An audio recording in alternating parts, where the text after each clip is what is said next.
காணும்னு ஏற்காடுல ரோடா தேடி அலைஞ்சுகிட்டு இருக்கியா? நீ மாயா தானே? பரவாயில்ல, நீ புத்திசாலிதான். குரலை வச்சு நான் யாரும் கண்டுபிடிச்சிட்டேன். எனக்கு ஏற்கனவே உண்மையிலதான் சந்தேகம் இருந்துச்சு. நீ எங்களை ஃபாலோ பண்ற, இந்த விஷயத்துல உனக்கு சம்பந்தம் இருக்குன்னு எனக்கு தோணிக்கிட்டே இருந்துச்சு. அப்படியா? ஓகே ஓகே, நீ என்ன பாத்துட்டல. நீ பேசுறதுலே தெரியுது ரேவதி நீ தான் கடத்தி வச்சிருக்கன்னு. ஒழுங்கா ரேவதி எங்க இருக்கான்னு சொல்லிடு.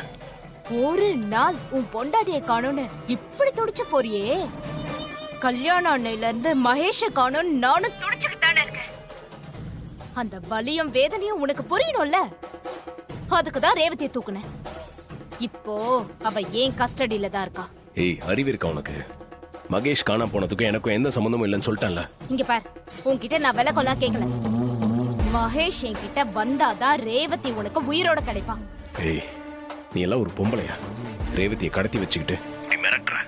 நீ இவ்வளவு மோசமானவன் தெரியாம அவ அப்பாவி மாதிரி உன்னை நம்பிட்டு இருக்கா. அவளுக்கு எதனா ஒண்ணு ஆச்சு, உன்னை நான் சும்மா விட மாட்டேன். ஏய், இந்த பூச்சாண்டி காட்டுறவெல்லாம் என்கிட்ட வேணாம். நீயும் ரேவதியும் எப்படியோ வாழ்ந்துட்டு போங்க, எனக்கு அத பத்தி எல்லாம் அக்கறை கிடையாது. எனக்கு என் மகேஷ் வேணும். அவனை நீதான் எங்கேயோ கடத்தி வச்சிருக்கன்னு எனக்கு நல்லா தெரியும். அவனுக்காக நான் எந்த எக்ஸ்ட்ரீமுக்கு வேணாலும் போவேன்.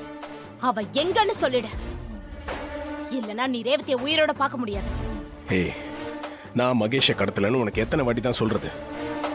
திரும்ப திரும்ப அதையே பேசி ஏன் என்னை இரிட்டேட் பண்ற?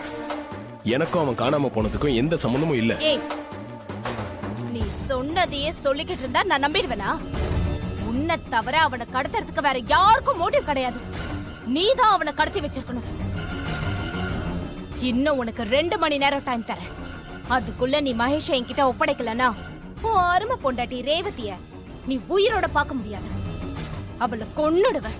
மாயா, நீ முட்டாள்தனமா பேசிட்டு இருக்க. நீ ரேவதியை கடத்தினதே பெரிய தப்பு.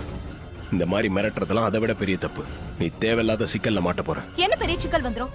என்ன போலீஸ்க்கு போவியா? எங்க போய் தான் பாரு.